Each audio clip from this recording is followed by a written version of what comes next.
بسم اللہ الرحمن الرحیم۔ السلام علیکم۔ روحانی دنیا چینل کو دیکھنے والے معزز خواتین و حضرات، امید ہے آپ سب لوگ خیریت سے ہوں گے اور ایمان کی بہترین حالت میں ہوں گے۔ وہ صحابی رسول جن پر جنات کا حملہ ہوا تھا، انہوں نے ایسا کون سا کام کیا تھا جس کی وجہ سے قومی جنات نے انہیں شہید کر دیا؟ یہ صحابی رسول کون ہیں اور یہ عجیب و غریب واقعہ کب پیش آیا؟ یہ جاننے سے پہلے آپ سے گزارش ہے، ایسے اسلامی واقعات کو قرآن و حدیث کی روشنی میں جاننے کے لیے میرے چینل کو سبسکرائب کر کے بیل آئیکن کو پریس کر دیں تاکہ روز آنے والی ویڈیو کا نوٹیفیکیشن آپ تک پہنچ سکے۔ جنات ایک ایسی مخلوق ہے جو انسان سے ہزاروں سال پہلے اس دنیا میں موجود تھے، جو آج بھی ہمارے ساتھ موجود ہے، البتہ ہماری آنکھیں انہیں دیکھ نہیں سکتی۔ دنیا اسلام سمیت دنیا کی ہر قدیم تہذیب جنات کے وجود کو تسلیم کرتی ہے۔ زمین پر انسانوں کو آباد کرنے سے قبل اللہ نے جنات کو اس دنیا میں پھیلا دیا تھا، لیکن جب قومی جنات نافرمان ہو گئے اور زمین پر فتنہ و فساد مچانے لگے تو اللہ تعالیٰ نے فرشتوں کے ذریعے سرکش جنوں کو بطور سزا مختلف جزیروں اور ویران جنگلوں میں قید کر دیا۔ جب حضرت سلیمان علیہ السلام کے دور میں یہ جنات آزاد ہوئے تو ان جناتوں نے دوبارہ زمین پر فتنہ و فساد مچانا شروع کر دیا، لہٰذا حضرت سلیمان علیہ السلام نے اللہ کے حکم سے ان جنات کو اپنے تابع کر لیا اور سرکش جنوں کو قید میں ڈال دیا۔ جب حضرت محمد صلی اللہ علیہ وسلم کی آمد ہوئی تو جنوں کی بہت سارے قبائل نے اسلام قبول کر لیا، لیکن شریر جناتوں نے آپ صلی اللہ علیہ وسلم کا انکار کیا۔ یہ شریر جنات انبیاء کرام علیہ السلام کے زمانے میں بھی موجود تھے اور حضور اکرم صلی اللہ علیہ وسلم کے بعد بھی اس دنیا میں فساد مچاتے تھے۔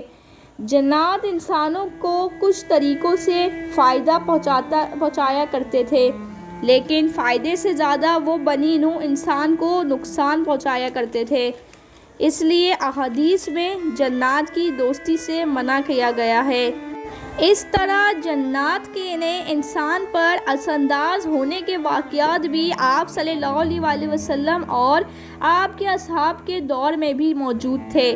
جنات کے شرارتوں کے حوالے سے قدیم زمانوں میں بے شمار کہانیاں ملتی ہیں، جس میں کسی ویران صحرا میں یک بیک دیو ہیکل جن ظاہر ہوتا ہے اور بے جا کسی بے گناہ انسان کو قتل کر ڈالتا ہے۔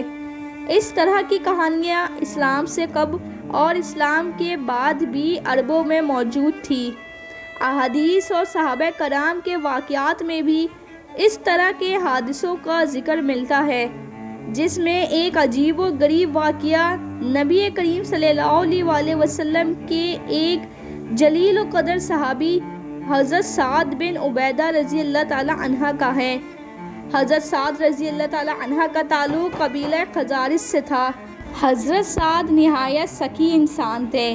حضور اکرم صلی اللہ علیہ وسلم نے مدینہ ہجرت کے بعد جب آپ نے اسلام قبول کیا تو آپ کے گھر سے اصحاب صفہ کے 80 افراد کے لیے روزانہ کھانا جاتا تھا۔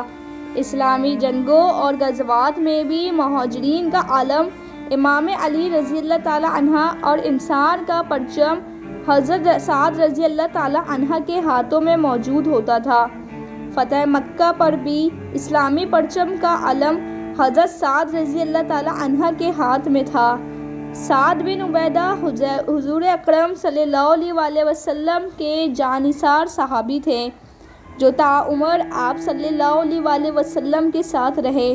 جب رسول اللہ صلی اللہ علیہ وسلم اس دنیا سے رخصت ہوئے تو حضرت سعد بن عبیدہ انصار کے ساتھ ساتیکا میں موجود تھے اور خلافت کے لیے خود کو نامزد کیا تھا، لیکن صحابہ کرام رضی اللہ تعالی عنہ کی جماعت نے حضرت ابو بکر رضی اللہ تعالی عنہ کو خلیفہ بنایا، جنہیں حضرت سعد رضی اللہ تعالی عنہ نے خلیفہ تسلیم کرنے سے انکار کر دیا اور مدینہ چھوڑ کر شام چلے گئے۔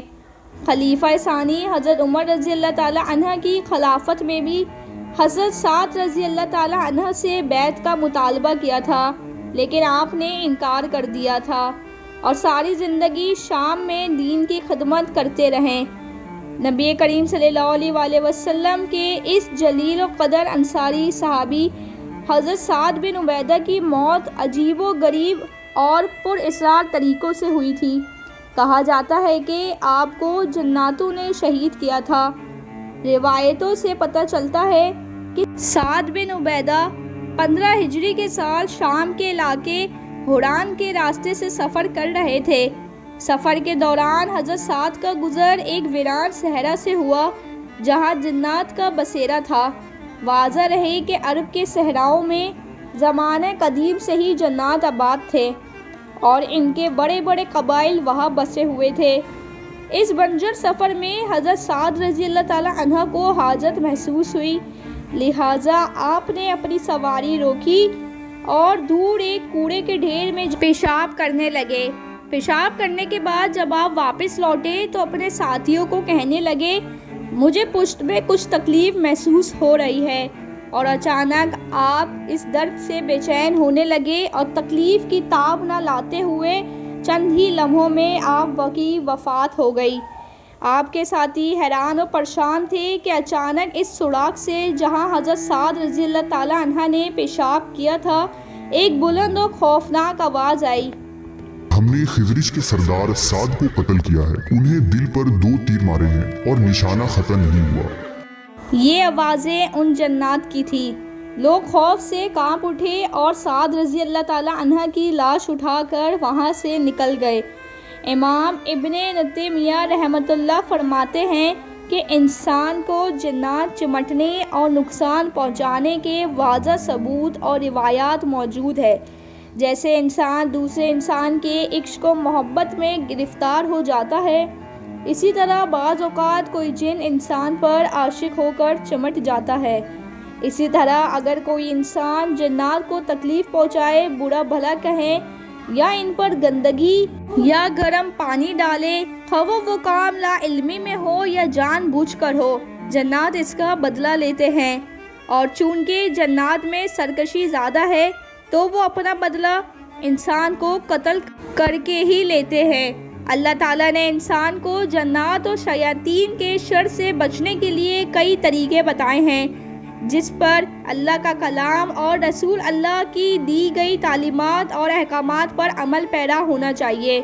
حضرت سعد بن رضی اللہ تعالیٰ عنہ کی موت کے بارے میں جان کر اگر آپ کو میری آج کی ویڈیو دیکھنا اور سننا اچھا لگا ہو تو ویڈیو کو لائک کر کے شیئر کر دیجیے گا، اور ساتھ ہی ایسی اسلامی واقعات کو قرآن و حدیث کی روشنی میں جاننے کے لیے میرے چینل کو سبسکرائب کر کے بیل آئیکن کو پریس کر دیجیے گا۔ مجھے دیجیے اجازت، ملتی ہوں آپ سے نیکسٹ ویڈیو میں۔ اپنا بہت خیال رکھیے گا، دعاؤں میں یاد رکھیے گا۔ اللہ حافظ۔